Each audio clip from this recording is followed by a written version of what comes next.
Hey everybody, and welcome to Let's Look at Crawl. Many of you are probably already familiar with this by the time the video goes up. It had a huge splash with its green light trailer back in like April or March or something like that.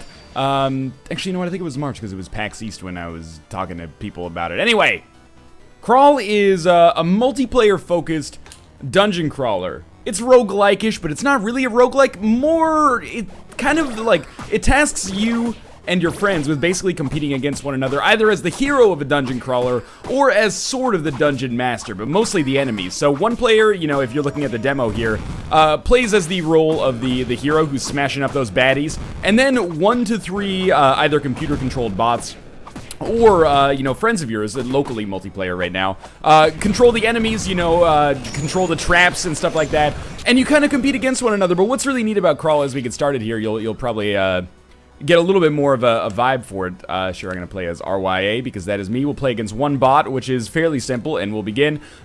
What's neat about it is that it's not really, you know, just one person playing as the hero, one person playing as the dungeon master, and you try to stop the opponent from, you know, stopping you, basically, or as the hero, you try to get to the end. You're both basically trying to accomplish the same goal, which is this right here, defeat the boss to escape the pit.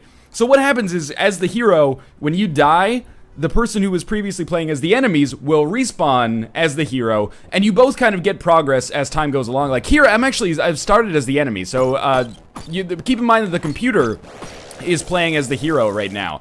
So what I can do is float around as a ghost here. You can see my ghost a little bit. When there's pentagrams on the ground, that allows me to inhabit it and take control of enemies. Now enemies, I'm using the controller here, by the way, and heroes have 2 different attacks, one of which, well, 2 different abilities at least. One of which is a basic attack, which I'm doing right now to do some damage. The other one is this special attack. I have no idea what that special attack is. It looks like it might have stolen some stuff from him, like stolen some gold. It is a dungeon crawler, so standard, you know, dungeon crawling, rules apply here. Enemies much weaker than the hero, but you try to overwhelm them with numbers. And, you know, like, whittle them down, basically.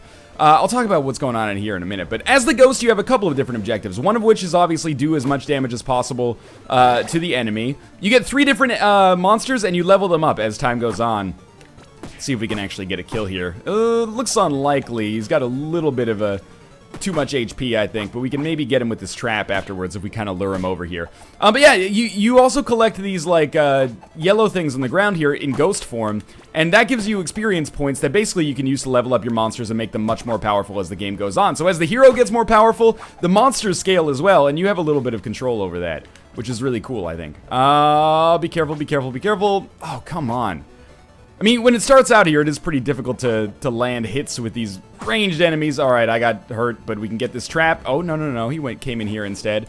We can spawn another enemy. I'm clearly amazing with this enemy, so I'm happy that I got it again. Ooh, careful. So yeah, what's really cool about the game is this kind of, like, cooperative, competitive thing that you've got going on. Imagine, like, competitive Spelunky, but both you and your friend are both trying to beat Yama. Oh, that trap didn't hit him at all. Alright, let's just gather some of this, I forget what it's called, actually, but these, like, yellow egg-shaped orbs that kind of fall down are important for us in order to level our monsters up. So that's the thing, like, as the hero gets stronger, the monsters get stronger as well, and then vice versa. So if you've survived for a long time as the hero, when you die and your friend becomes the hero, you're gonna be pretty screwed because your enemies are barely gonna be leveled up at all. Alright, so now I'm playing as the hero because I killed their hero. So he's got this little gremlin here. Oh, that's what putting me in the sack does some damage there. So my special ability as the hero is this dodge roll, in case you didn't notice when the AI did it.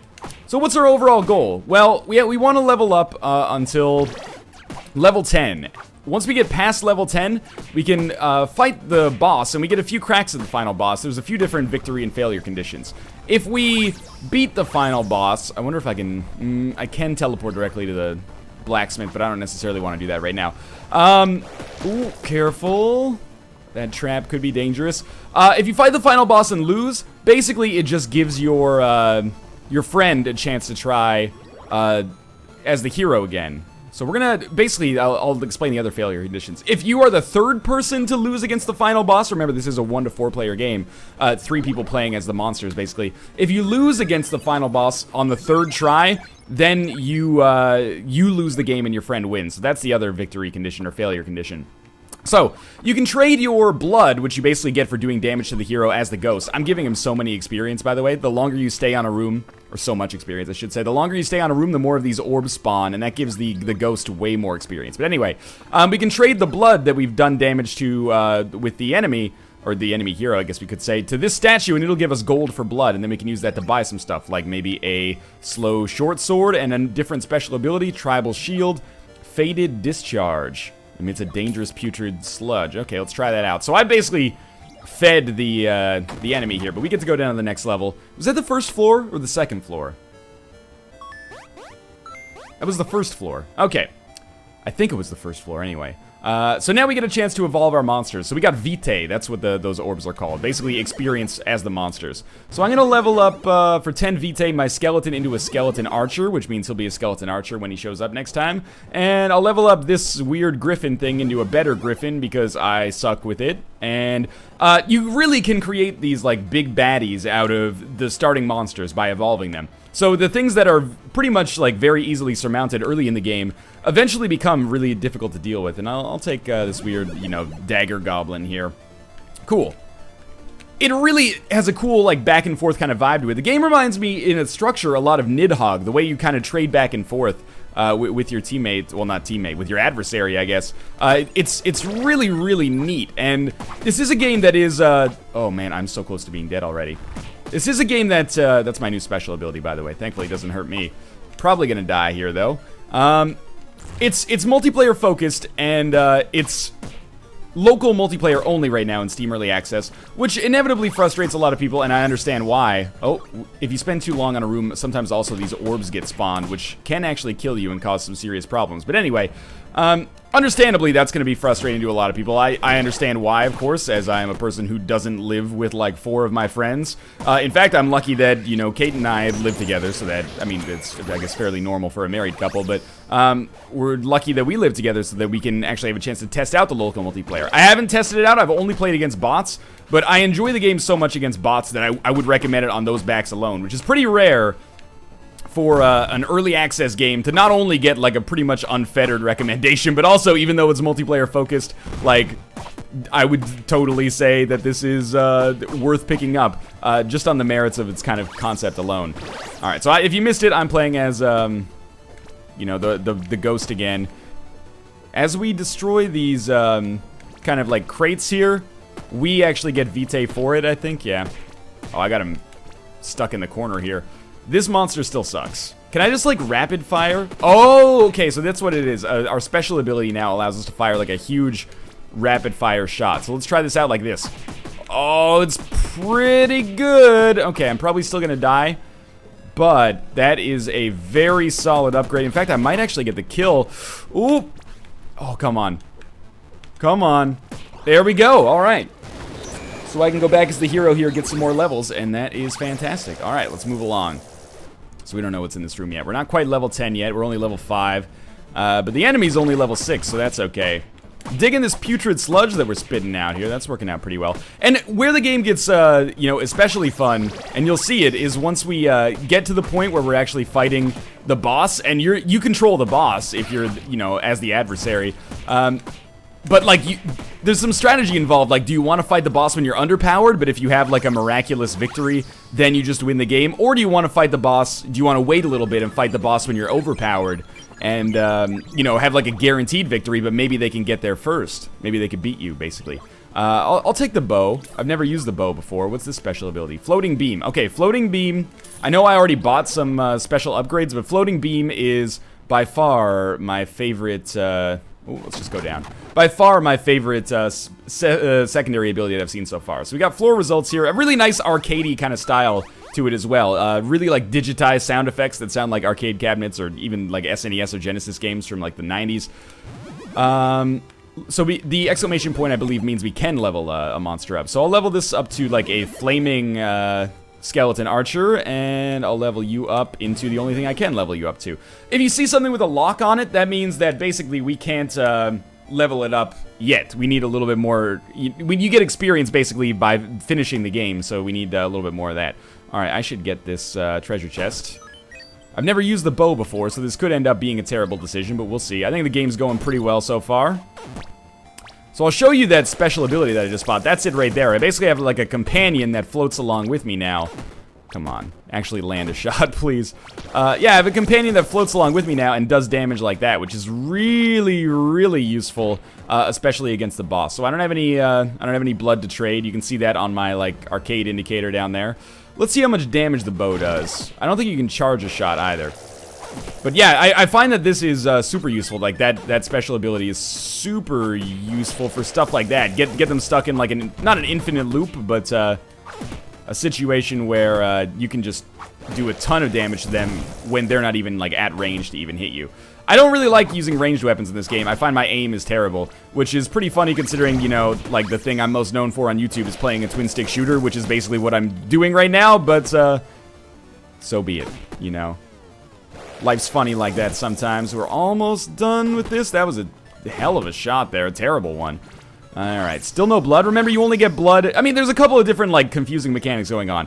You get blood when you play, and blood and vitae, I should say, when you play as the ghost. Blood for hurting the enemy, vitae is picking up those orbs.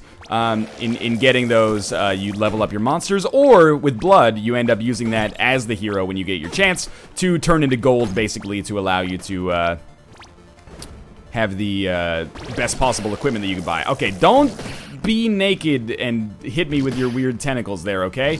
You're freaking me out a little. So this is, sometimes on rooms you will end up finding, like, big baddies. Big baddies are very dangerous because it basically means that they will be able to, oh, careful. There's a very, very high chance that I get killed, but it's a risk-reward thing, because if I manage to survive, which looks exceptionally unlikely right now, but if I manage to survive, then I would, be in a very, very good position because of the experience that I would gain. So I'm the archer now.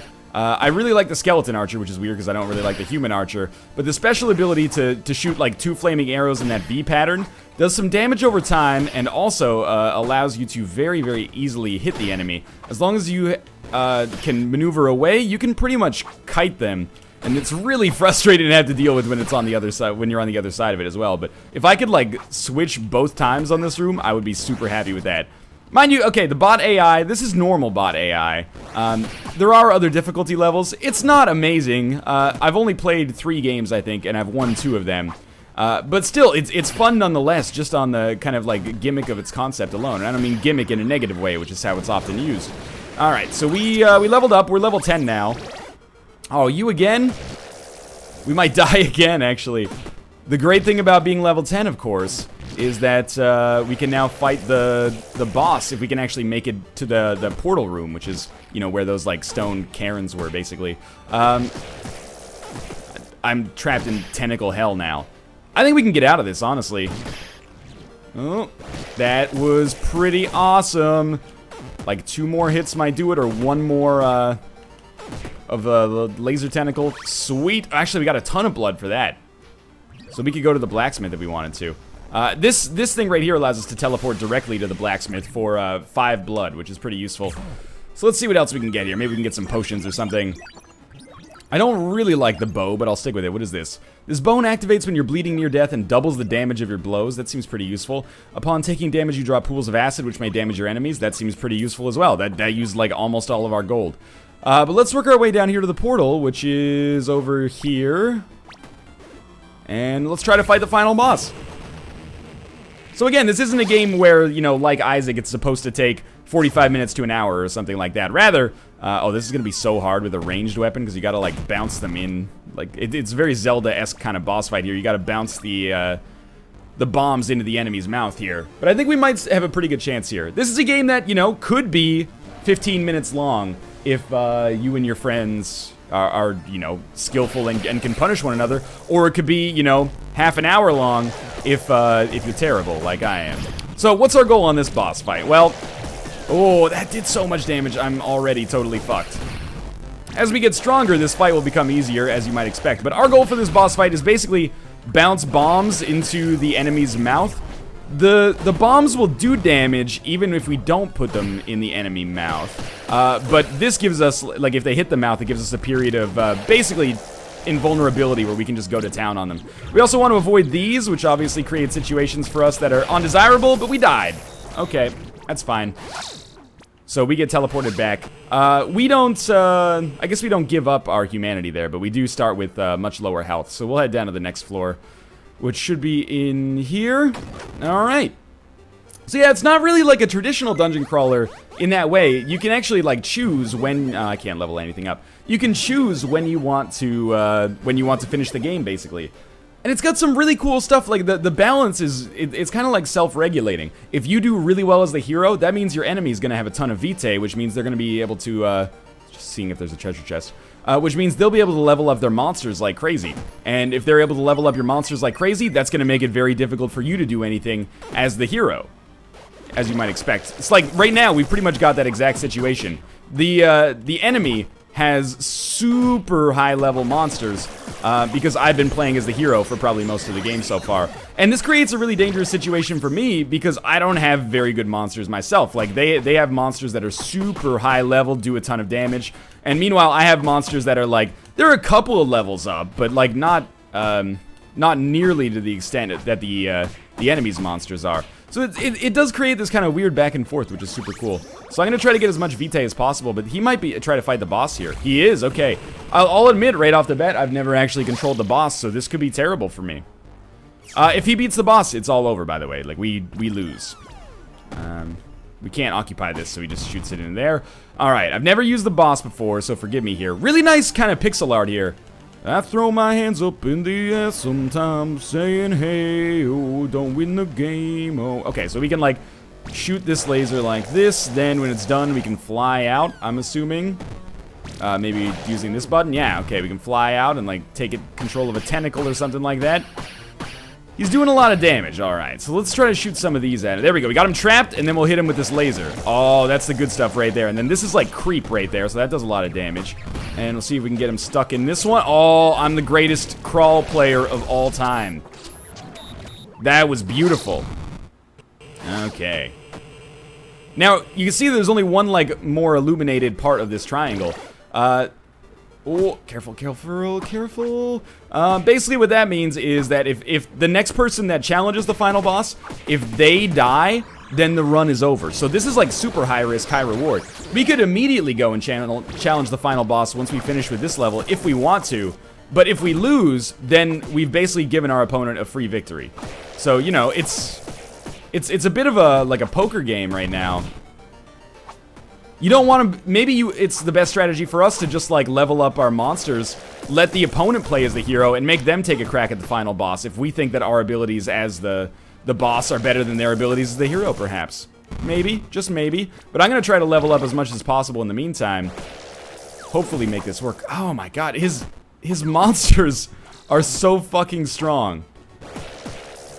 It's actually like offensively strong. This is the strongest I've ever seen the AI monsters get.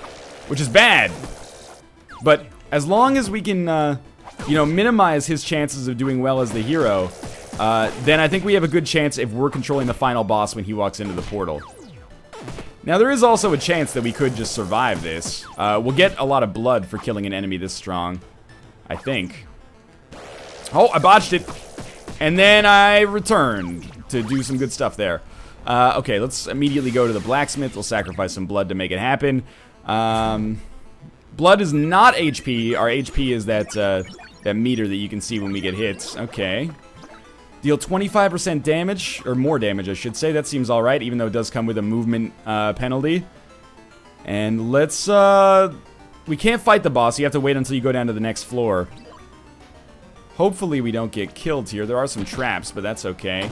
Yeah. I really want to make the, I want to make the AI fight the final boss. That's how I want to tailor my strategy. So we're going to evolve, we'll evolve you into the next level, and that should be it for our vitae. We basically created the monster from Big Trouble in Little China. Alright, let's do this. I am prepared. So I'm the hero right now, but I don't necessarily want to be. Actually, I didn't want to come in here. There was treasure that I could have used. We're going to be killed here, for sure. Which is good, because I want the enemy to actually take this crack at the final boss. I have more faith in my abilities as the final boss right now than I do as the hero. Now, that'll change over time. I don't think the final boss is imbalanced. I think it's just, you know, like, I don't think it's super powerful or super non-powerful. I think he's going to go for it. Okay, good. So this is gonna provide like some really interesting, like this is for all the marbles right here. It's basically 1v1. I control the boss, he controls the hero. Imagine how much fun this would be if I actually, you know, had other people to play with. Now, on the subject of online multiplayer, on the Steam Early Access page for the game, it says, we know people would love online multiplayer. We're not confirming it or denying it right now. We have to like do more research and see how it'll work out. I really, really hope that online multiplayer gets added. I could see this being so much fun. With online multiplayer, obviously. I mean, it's already fun, but it could be, like, seriously fun. You know what I'm saying here. That being said, even on its own merits right now, it's crazy good. It's a really fun game to play. It's zany, and it's surprisingly competitive in a way that you don't, or I've never seen before. Okay, escape. We're gonna win this, I think. The AI is just not good enough at dodging that sweet ball right there. Oh, that was the worst shot of all time. Alright, let's try to trap him first. Oh, nice move. Yeah, he got it right into the open mouth there. He's not doing nearly enough damage to make me overly concerned about this, though. Alright, let's try up. Yeah. Oh, come on, don't do me dirty like this. There we go, we got him in the creep. That's some real damage there. Oh, your time is over. So with him dying, that means that means I win the game, I believe. So KOUROK will, yeah, ravage the land. Really, really like the pixel art style. Yeah, first Ryan, second 010, consumed and lost forever. So we might unlock some new stuff there. Oh, new evolution unlocked, cool. New weapon unlocked as well. This is Crawl. Crawl's pretty sweet. I would definitely recommend checking it out with, like, full stop. But also with an extra thumbs up, you know, 5 bags of fucking popcorn if you have someone to play local multiplayer with that you think would dig this. It's already cool against bots. It'll probably, you know, the shine will wear off after a few games against bots, I'm sure. But if you have, you know, 1 to 3 friends that you want to play with this offline, it's super neat. And I can't even imagine how zany it would be if you were fighting 3 friends at the same time and, like, whoever kills the hero, I assume, gets to control the hero next. That would be crazy. But, yeah, if you've got a Super Smash Bros. Friendly setup, consider checking out Crawl. It's only $10 on Steam Early Access, and the Early Access build right now feels really good. I haven't had any crashes, haven't had any, you know, frame rate stutters or anything like that. This is a really, really polished alpha, version 0.01:01.